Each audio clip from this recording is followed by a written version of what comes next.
La région, elle vit pour ce match pour l'instant. Elle vit pour ce match, elle a connu ça il y a 2 ans, mais on l'a dit, les choses ont changé. D'un côté comme de l'autre, il y a beaucoup de choses qui ont changé.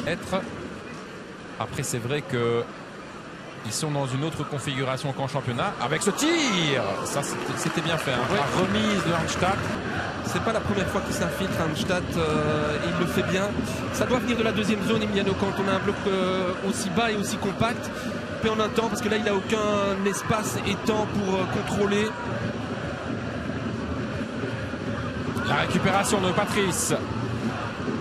Avec encore une fois Patrice dans le rectangle. Il y a un tacle glissé. Et puis le but. L'ouverture du score de Benito Raman. C'est quasiment un petit pointu là qui nous met hors de portée. Van Hammel ne peut rien faire.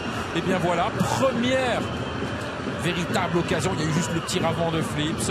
Et puis juste après, Benito Raman. Si on Thomas, ça part d'une perte de balle. Hein. Oui, l'opportunisme de Patrice d'abord, qui va chercher Raman, qui cherche le 1-2.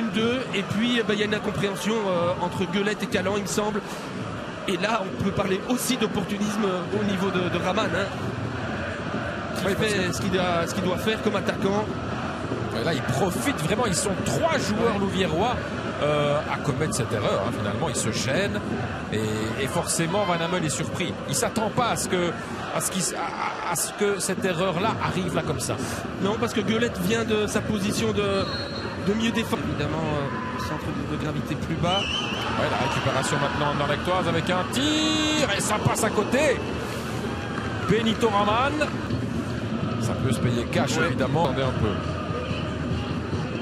Ndiaye, il est passé. Le centre. Ballon sortant avec son pied gauche. C'est ressorti justement par la défense. Ah, il n'a pas tenté la frappe là. Maintenant la frappe, elle arrive. Et ça passe à côté. En fait, avec les U23 en Challenger Pro League jusqu'à présent. Oui, c'est vrai, et je ne vois pas d'Elani qui pourrait être non pas de temps de jeu ou peu. Oui, un but et 2 assists pour lui en Challenger. Et puis derrière, ça se bagarre pour récupérer ce ballon. Ito, il est passé, il doit centrer. Et puis maintenant le centre. Patrice, les récupérations. Et la récupération.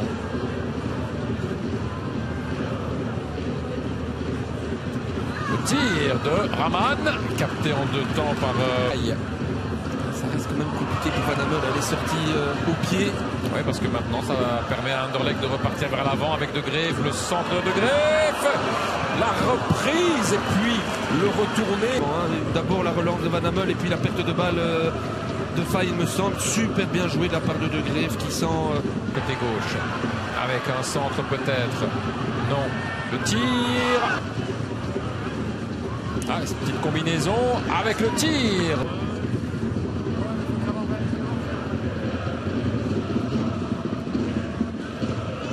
Ouais, c'est bien combiné ça avec Ndiaye. Le centre en retrait. La reprise, c'est dévié. Temps fort de Louvière qui n'a pas duré très très longtemps. La reprise. Offensivement très présent. On va jouer avec de l'audace. Et on va montrer qu'évidemment il a... Parce que bon, c'est vrai que ces derniers temps on l'a pas beaucoup vu hein, en termes de minutes de jeu. Ouais, un peu discret je dirais. Voilà, c'est la fin de cette partie. Victoire du Sporting d'Anderlecht 0-1 ici à la Louvière. Qualification donc.